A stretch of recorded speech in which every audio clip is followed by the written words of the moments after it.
Good afternoon, ladies and gentlemen. I hope you all had a lovely lunch. Yes, this is the last lunch of the conference, very sadly. Anyway, you are most welcome here this afternoon.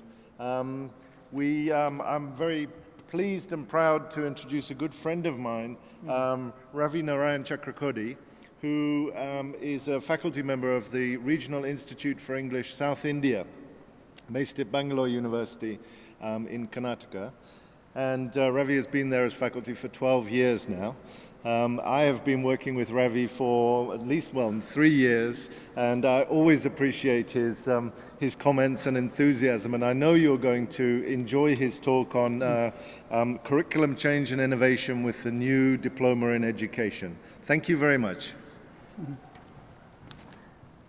Good afternoon, everyone. Thank you, Simon, for your nice introduction. We've been good friends for a long time, as he said. I'll begin my presentation with a cartoon. I was really inspired by Rod Bolaito's session where he began with the cartoon strips. So I thought, let me also begin with this cartoon strip. Can you all see that? Yeah? Sorry.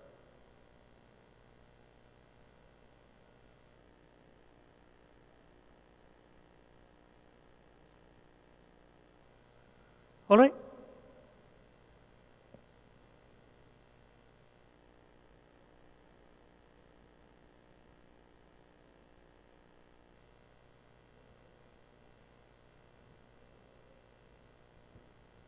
Yes, right. Yes. Let's see how we can relate these cartoons to the topic of the day.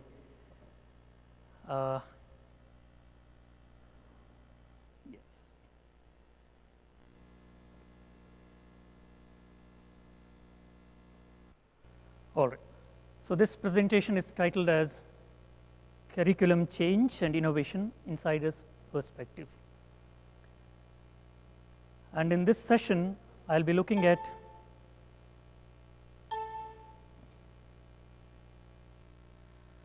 the revised D.Ed curriculum in Karnataka.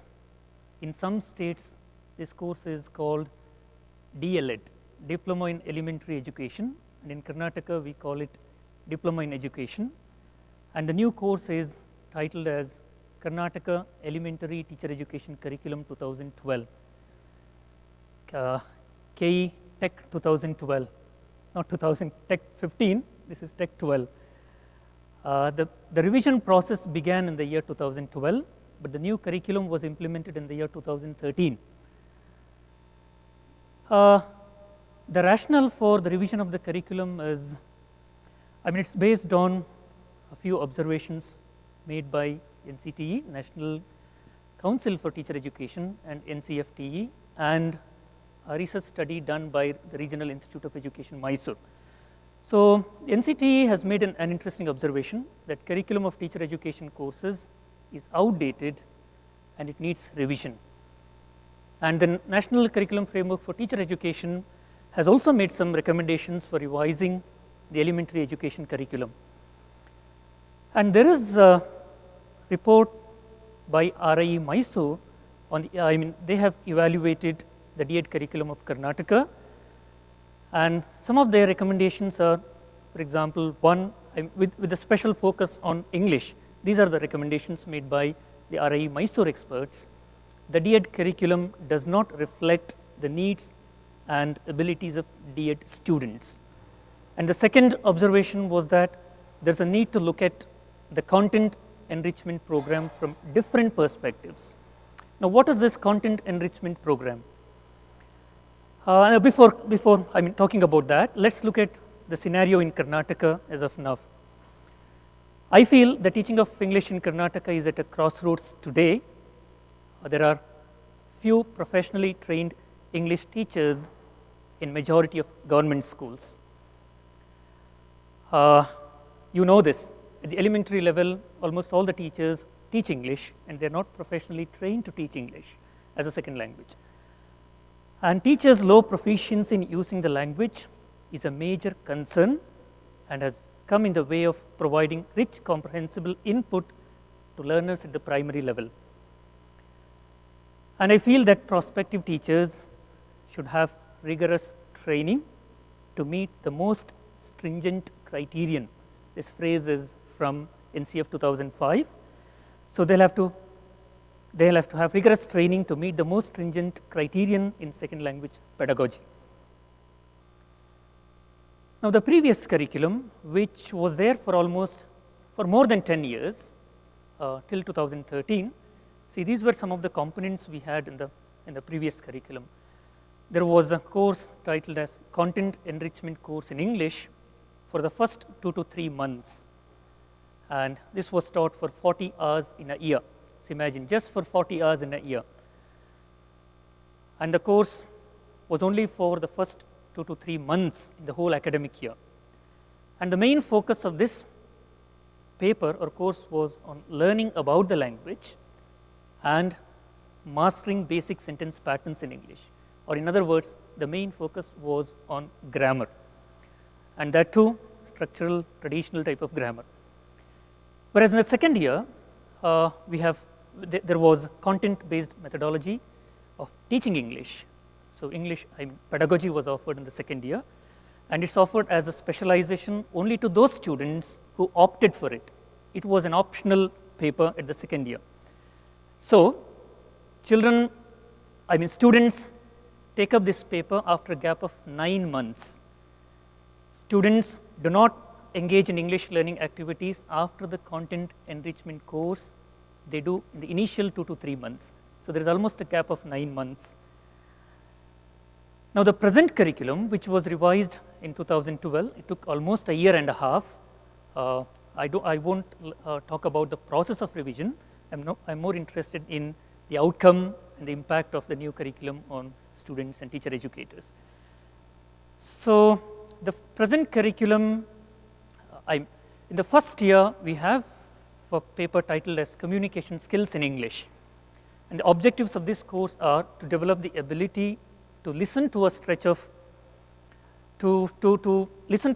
discourse and comprehend, interpret and evaluate, to decode, interpret and evaluate written texts, and to use appropriate accentual patterns and tonal variations and related articulatory features so as to make speaking highly intelligible, to be grammatically acceptable, and to choose and use the appropriate lexical items and language expressions besides the ability to encode different types of texts. Or the focus was mainly on developing the proficiency of student teachers, language proficiency of DED student teachers. Whereas in the second year, as it was there earlier, we have English language pedagogy and classroom processes as another paper. So first year, the objective is to develop their English language proficiency, whereas in the second year, we train them in the pedagogy of teaching English.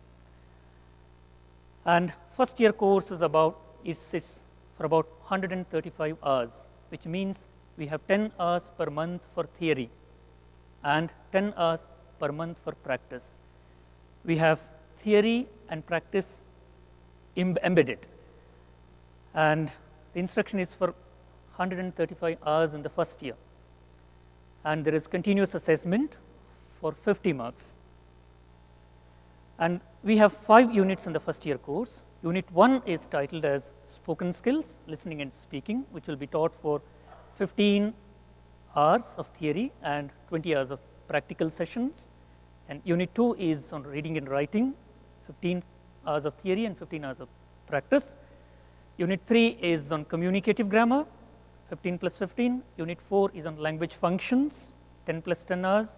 And Unit 5 is on Language Learning Resources. And Unit 5 is something new. It's about exploiting language learning resources and materials. And we also have reference skills as one of the major topics. So this is again for 10 plus 10, 20 hours.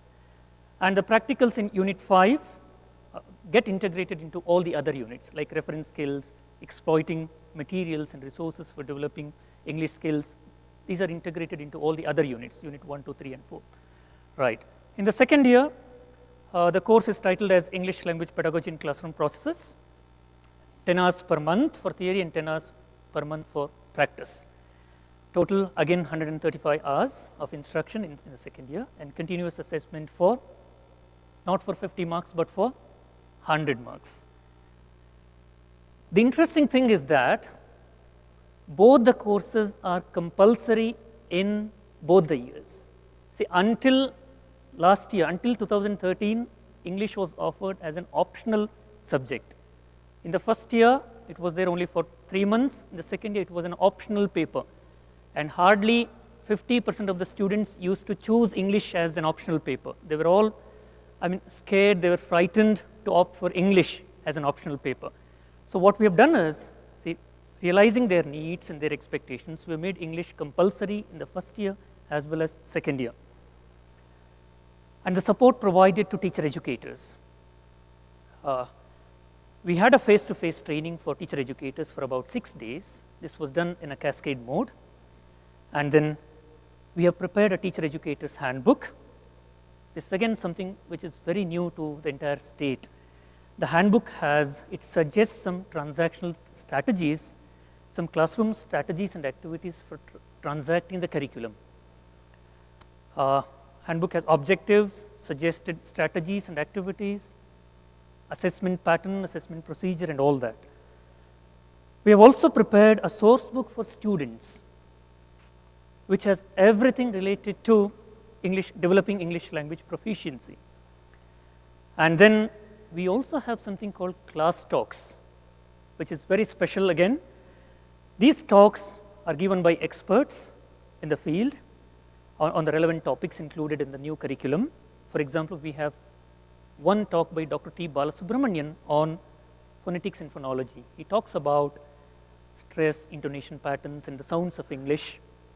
And we have video recorded this. See, class talks are all video recorded and provided to the teacher educators. They'll play it in the class and have discussions. They'll make students listen and then have group discussions. Some of the class talks are panel discussions as well.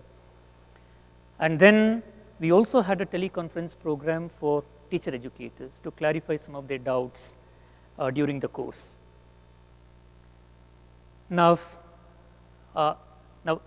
after the introduction of the new curriculum, I spoke to a few student teachers who have already finished their first year course. They have undergone this course. They are in the second year now, and they felt that the course was very well designed.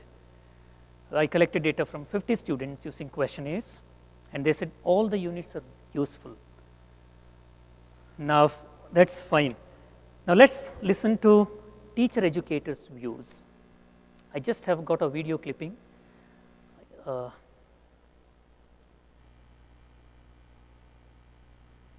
Audio clipping. Can you please introduce yourself? So I am Srimati B.N. Sujata, lecturer at Netaji TTI, Malur, Kolar district. Okay. What do you feel about the first year syllabus on communication skills in English? Really, even I enjoyed with the children, I can say. All these days, somewhat it was mechanical route of learning. And this one, communication, even I too remembered my childhood days and all. So I interacted with the children. Interaction was very good. The children also, they were also interested rather than reading the books and all. When I gave them activities, sometimes they never used to come. After 2 or 3 activities, they themselves only, shall we do this and that. And most of my students are from rural background. So when I told them even in Kannada, they liked that one, the meaning. Then I gave them some fruits name and I asked them to write those fruits name in English. And some of them, they were not aware of those fruits. When they came to know about that, they themselves initiated, give us some wild animals, flowers, fruits and all. We want to know at least 10 names of flowers and all in English. And they started doing all these type of activities. Somewhat this was a good experience for me also. The interaction, because every time I used to teach, this children used to listen. But this communication language, what happened is, it was a two-way approach. We both enjoyed. Even the children, they were waiting for my class. Whenever if I miss any class, if I do not go for a day, they used to say, yesterday you did not take a class, ma'am. Please come, let us have one more class. So even if the bell rings also, after they used to be interested in this only. Then I gave them paper cuttings and all. No? Advertisement, actually they did not know the caption and all for advertisement, and I told about those captions and all. They started collecting. Then whenever they used to see the advertisement, they used to write those slogans and all those. All right, yes. That's how the teacher educator felt. And now, okay, yes. All right, now about the assessment part of the curriculum. We have formative assessment throughout the year. This is done through project work, assignments, and presentations, and this is for 20 marks. And then we also have introduced oral test for 5 marks. This is again, so far teacher educators, students have never heard about an oral test. So oral test for 5 marks, and then there is a written test for 25 marks in the first year. And all right, yes. And the written test had questions like this. For example, we had a question on transcription of words, and then there were reading passages, unfamiliar passages. There were writing tasks, and then application based questions on grammar, both form focused and meaning focused questions on grammar. And the oral test format is something like this. There are 3 parts. In the first part, students have to introduce themselves. In the second part, the examiner will ask questions on their knowledge of functional English, and there is an extended talk on a given topic. And the third part is reading aloud. The examiner will give an unseen passage. Student teacher has to read it aloud. And the examiner is not the teacher educator who has taught the students. The examiner, there is an external examiner from the diet. Diet lecturer will conduct the oral test, maybe in the presence of the teacher educator who has taught, or in his or her absence. And the best thing is the oral test is video recorded. Can you imagine this? There are approximately 6,000 students who are doing this course, and all the oral tests were video recorded and sent to the examination board. And their performance was valued at the central place in the examination board again. This is a huge thing that is happening in the state, and it has got many other benefits. See, documentation and then, many other useful things. It has served many other different purposes. All right, now I'd like to show 1 or 2 videos.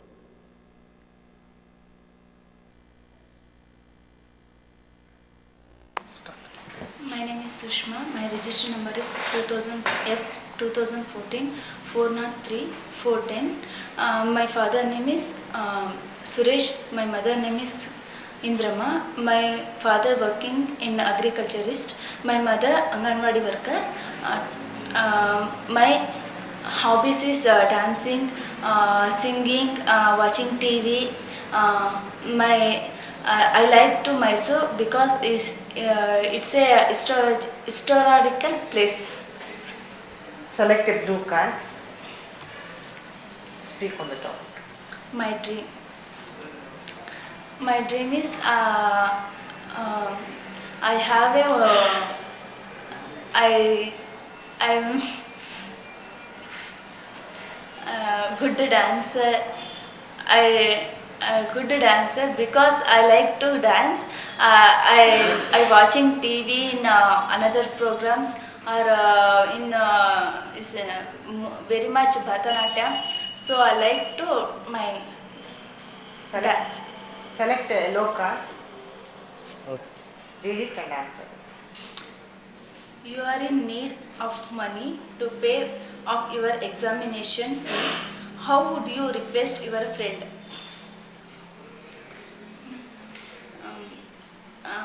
I have no money. I immediately pay to examination board. Please give money. I will pay in another today or tomorrow. All right, I'll stop. Select a green card. Next part is reading aloud. I'll stop yes, and then there is one more. Yes, good morning. What's your name? My name is Sanjana. Angela. What's your father? My father name is Muntazu. No, what is your father? What is he doing? He's a farmer. Yes, sir. Farmer. Okay, what's your mother name? And my mama. What is she She doing? was a housewife. She was a housewife. Which are your subjects in you have studied PUC, you have completed PUC, no? Yes. Which are your subjects? 6 subjects. No, how many? Which All are right. your subjects? I'll stop there because of the time constraint. All right, next. Yes. Now what could be, see, then we had a written test. Now what could be the examination result? Can you quickly guess? Can you tell me the percentage of the pass percentage in the state? How many students do you think have passed in the test? Both formative, everything. What could be the pass percentage in the state? Can you make a guess? Yeah? Sorry? 100%? 90 to 95. What makes you think so? 40 to 50?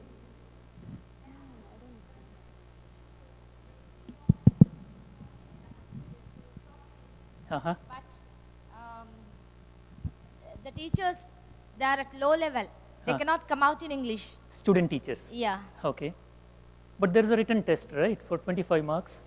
Of course, when they speak out, Huh. the originality will come out, no? Okay. I think so. All right. Yes. Any other guesses? Okay. Now, total number of students who appeared for the exam is 6,394, and the number of students who passed is just 2,664, and the pass percentage is only 41.66. When compared to other subjects, this is really shocking. I mean, in other subjects, the pass percentage is 76, 80, 72 in EVS, science, for example, whereas in English, it's 41.66. And what could be the reasons? I think you have already mentioned a few reasons. Now, students, again, I went back to students, and then students, the reasons could be, students said the source books were supplied late, and they also said the content is too heavy for us, so either reduce the content or increase the weighting. You have such a bulk book for only 50 marks, so either reduce the content or make the examination, 100 marks, not just 50 marks. All right, now teacher educators, interestingly, they said, I have interviewed 3 teacher educators, they said student teachers lack basic language competence, and then they are not motivated to develop their English skills. And teacher educators, they said some of them are not competent in transacting the proficiency oriented syllabus. So look at this, they are not competent in transacting this kind of syllabus. And that is exactly I have identified this as a major problem. The course was treated as a content subject. This is where we have real problem. So it was a proficiency oriented course. In spite of the trainings and the materials, most of the teacher educators looked at the course as a content subject. They expected questions from the source book. Source book is not a textbook. Unfortunately, they used the course book as a textbook. So they gave importance to the content part of it. And then, so there is something called in the literature, some experts refer to this as the myth of the content. This is a problem we have in other board exams also. English is treated as a content subject. This is a myth, whereas here it is a proficiency paper, proficiency course, but they treat it as a content paper. So, and teacher educators also said, so maybe they are not able to teach proficiency oriented course for the one full year. You can combine, they say you can combine proficiency and pedagogy in both the years, right? And then, okay, so what do you think we should do next? We have decided to do an item analysis of all those questions. It's in the process. We want to know which questions were found most difficult by the students and all that. And then we've got feedback from different stakeholders. So in the first year, there were a few problems like this. So we are in the process of revising the source book. I'm reducing the content. And we are also giving Test India TDUs and videos. We have already supplied Test India materials, which are very well designed. I'm a part of this Test India project, and we have supplied all the teacher development units of elementary English for teacher educators, and then we have also supplied videos which have been recorded in Kannada, in English using the local textbooks. Yeah, these are some of the materials, Test India materials. And the literature also says that research studies done so far on second language teacher education focus on second language teacher professionalism, teacher preparation, teacher identity, mentoring, language teacher supervision, pedagogic content, etc., etc. There are hardly any studies on the communication skills or target language proficiency of student teachers in second language teacher education. So maybe it's time for us to do some study on the language proficiency of student teachers at the elementary, who are going to teach elementary level. That's it. Yeah, thank you very much. Now, if there is time, I'd like to.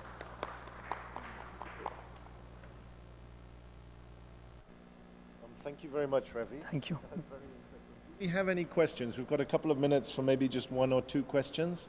Is there anyone who would like to ask a question? If you could come to the front.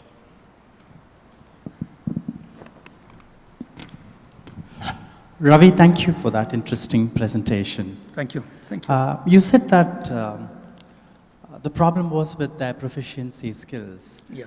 Well, looking at the content of the syllabus, somehow it seems to me that there's a heavy accent on knowledge and very little on practical skills. And these are students who are training to become teachers. Yeah. Even if you look at the test items, there are things like transcription of words, and there are class talks by experts Yes. about stress, about intonation, probably giving them very little scope for practicing these things themselves. Yes. So when you're actually looking at revising the syllabus, Yes. do you think you'd be able to get better results and there'll be better impact if the whole syllabus was more skills-based rather than knowledge-based? No, in fact, actually it's skills-based. Only, as you said, only the first paper talks a little bit about theory of phonetics. And because it's there in the elementary level textbooks as well, teachers, students need to they need to identify the symbols. It's given in class grade 6, grade 7, grade 8. So we thought it would be good to introduce teachers to the transcription of words. But as you said, this was found difficult by student teachers. They said word level transcription we cannot do. Maybe it could be at the most at the phonemic level. And yeah, there is a bit of theory in unit 1, but unit 2, 3, 4, 5 are really practical in nature. Student teachers have to read passages and do a lot of activities related to the passage. They'll have to write letters, paragraphs, stories, dialogue writing, and the unit on functional language. That is again practical. We have given a number of dialogues in different situations. They'll have to enact those dialogues, do role plays. It is, in fact, activity-based, skills-oriented in the first year. Second year, pedagogy, where we talk about theories, how to teach these skills. Right. Thank you. Thank you. Thank you. Ravi. Yes, sir. Small question. Yes. Rather a clarification. I saw the way you had prioritized the topics and the time allocation, etc. Did you use any rationale for allocation? Because I found that the weight given to reading, writing Yes. was far less than what it required. 10 plus 10 or 15 plus 15, I don't remember. All right. But I thought going by priorities, I thought that was a little, I wouldn't say lopsided, but I thought it may require a little more, and certainly, yeah. Reading and writing. And reference skills had actually 10 plus 10 for reference. Okay, if you are looking at all language resources, fine. But there we need a lot more of practicals than the theoretical input. So this is just a stray thought that occurs to me. I just wanted to check with you if there was a rationale. Thank you.